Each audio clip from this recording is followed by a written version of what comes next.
Good evening. It's Saturday, the 21st of November 2020. Diane Hands bringing you book for the day. Human Crossings. 9 stories about refugees. At the beginning of the week, I started to read you the very first story in this book, which was written by Khaled, a Syrian refugee. And yesterday, we left the story where Dala had had a firework thrown at her, and the boy had been challenged by Khaled. And the episode only came to an end when I apologised to the boys. It didn't stop with that. I was carrying some equipment which the manager of the UNICEF office had entrusted me with. 2 men approached me and took out a gun and put it to my head and kicked me. People gathered round to watch. The 2 men were gripping me and keeping the gun to my head. Eventually, the manager came out with several of the members and wrestled them away. My attackers had wanted to humiliate me and show how strong they were. One of them was from the Palestinian mafia and sold drugs to children. There was more trouble with our neighbours. They started to insult us and threaten us. They broke down the front door. One evening at 8 o'clock, Dala opened the door to a neighbour, and she didn't know. This woman started hitting and kicking her, saying that she hadn't helped her clean the stairs. Everyone knew that Dala was out at work, but the cleaning couldn't be postponed till the weekend. The woman then threatened to send men to beat us up. I had to do something. So I went to the protection department of Bashmesh and Zutex and asked them to intervene. They tried to calm everybody down. Leaving Lebanon. Now, at last things were speeding up. With our resettlement, we had several meetings with the IRAP and with UHCR. We were informed that the UK had officially accepted us and had made arrangements were being made for us to be flown there. But first, we would need a health check. Only a few days remained before we would leave our house. I will describe it to you. It consisted of a small room with a kitchen area, a bathroom, and no windows. Water dripped through the ceiling constantly, and we would wake up in the night to find ourselves drenched. All our bedding was wet with salty water. We bought bottled water for showers and cooking, so we thought we were all right. But this water was poisoned.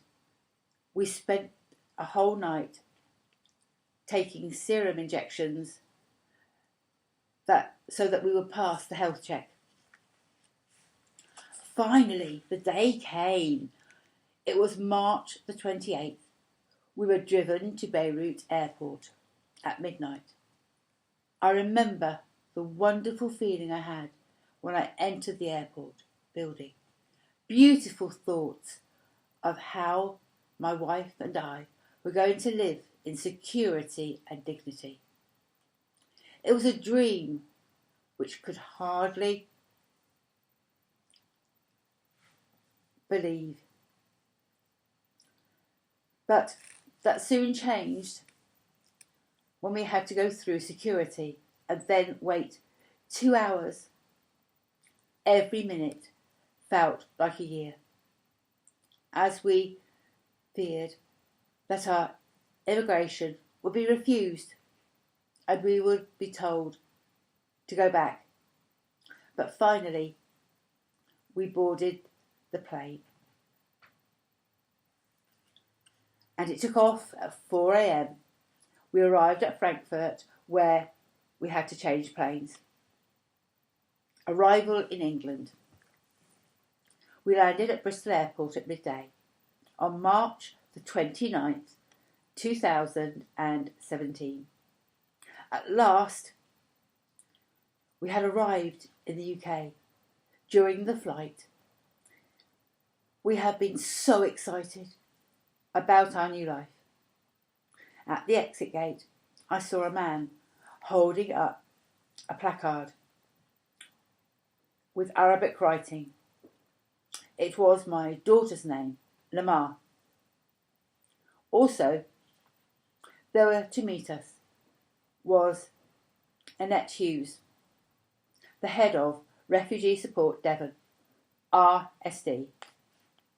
She was a marvellous lady, full of understanding and with a wonderful spirit. Her warm welcome made us feel very happy. We began the journey by car to Exeter, where a house had been made available for us by the British government. Unfortunately, we were also accompanied by a Syrian man who wanted to dominate us and control our lives. For the next 2 weeks, he made himself a nuisance. Finally, with the help of RSD, we managed to get free of him. It is a pity that some Syrians do not want to integrate into life in the UK. But for me, this is very important. When we arrived at our flat, Annette gave me the keys and I passed them to Dala. This was a special moment. We were entering our new home. The flat was totally different from the small dark room we had in Lebanon. It was spacious and light up on the first floor with a balcony on 2 sides and a lovely view of a play park, the River Exe with ducks and swans, and the cathedral. Everything was so new. In the kitchen, we found a fridge, gas cooker, washing machine, toaster, microwave, cutlery, the lot. The bedroom had bedding with many cupboards. There was plenty of room for Lamar to run about and play. For the first few days, we just sat indoors as if we were in a dream. Our life in Exeter. A week after our arrival, 2 English people called Hannah and Tristan, who I had got to know in Lebanon, came and visited us. How happy we were to see them, and also to meet their friends. They helped us get to know the area near our flat, showed us the best shops, gave us useful contacts and told us where to go for help. And that is where the story ends today. And tomorrow I'll tell you a little bit more about their lives in England.